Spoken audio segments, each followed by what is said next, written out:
mean, and that stunt you did on Octopussy, where you sort of run across the top of the train as it's moving and then jumping over pipes and under bridges, that was quite hairy, wasn't it? Because you did that for real. Oh yeah, yeah. That was probably the most dangerous, closest I've ever come to losing my head. It was, what he had to do was get out of a flap on the top of the train, a carriage, and because the flap was facing towards the engine and the bridge is coming towards me, I had to lift it up, look out the side of it, and judge whether I could get out onto the top, sit on, then stand up, and then duck under the bridge. So the first time, I had a guy sitting on the side of the track saying, I said, when my carriage gets to this point, you say now, and I'll judge it from there. So he said now, and I lifted up the flap, looked, and I had plenty of time. I got up and then ducked down under the bridge. I thought I can do this closer. So I said to Arthur, I think we can do it better. So we took it back to number one. I said, you say the same again now. So we got up to speed, 35 miles an hour. I lifted up the flap, looked, got up. Yeah, I can. Yeah, it's fine. That was comfortable. I said, Arthur, I think we can do this closer. I had a camera right behind me. So he said, it was up to you. I said, okay, I think we can. Took it back to number one. He said now, and I said 1, 2, 3, 4. Got up, and I thought, oh, can I make it? Can I make it? And I just got up, and you can see it on the film. I felt the bridge going over the top of my head, and it said 2 feet above the train. So I really had to get down fast, and the flap just knocked the flap down.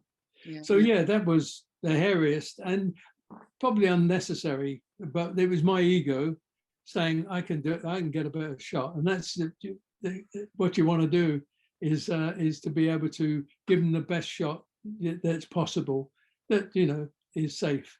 Yeah. And then we came out the other side of the the bridge, and there was a pipe 2'6" above the train. And I said to Arthur, because I used to just duck under it because we weren't filming it, and I said to Arthur and the boys, I said, if they see that back in the studio in the rushes, they're going to say, Paul, about that bridge. And sure enough, 2 days later, got a phone call, Paul, about that bridge. Can you dive over it? I said, yeah, I'll try it. What, the bridge or the pipe? The pipe. The pipe. Oh, sorry, yeah, about that the pipe. There it was coming at me at 35 miles an hour, and all I had to do was take a couple of steps, but I had to judge if I jump too soon, it's going to hit my feet and it's going to knock me off the top of the train. If I jump too late, if I jump too, either way, if I jump too late, it's going to hit me. If I jump too soon, I'm going to come down on it. So it was just a matter of timing. I said to the camera crew, and I had a low camera on the floor that went under the pipe. I said, if I chicken out, I'll just duck down. But it came up, and the timing was just right, and I just flew in the air over the top. It was bouncing on the other side because there was no safety. I could have bounced off. But, yeah. But yeah, you did everything for real in those days. Yeah, I mean, would you be able to would they allow you to do that now? Or is there sort of more safety involved now? You'd have outriggers on the side, you'd have a bit of safety there so that if you did bounce off, you'd bounce into a rig. They wouldn't allow you to do the stuff that we used to do. Yeah. Like climbing alongside the train, there was with no wires or anything, it was just... Because you did that in Lady Vanishes, didn't you? You came out of the side of a train and went along. Was that for real? That was... Yes, yeah.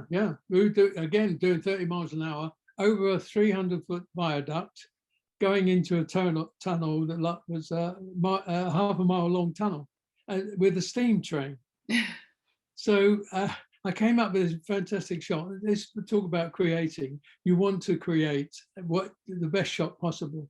So I came up, I was doing second unit, so I said, look, if we put a camera on the side of the train, so that when Elliot Gould, I was doubling for Elliot Gould, he puts his hands on the carriage window, pulls it down a little, and he looks out, so we see it's his face, but it's my hands on the window. So I pulled the window down, and just before we were about to do the shot, he said, "Scratch my nose." I said, "I can't," because I'm underneath him like this. I can't even see his face. If I'd have poked him in the eye, I've gone up his nose.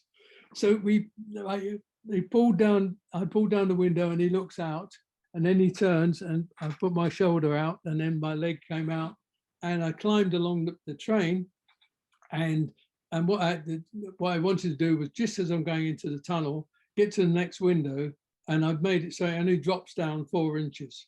So that as I get there, I just drop, and it looks like I'm falling off, going into the blackness of the tunnel. So we we do it, and it's fine. As I'm going along, there's sparks going in my hair because it's a steam train, and I've got my hair curly like.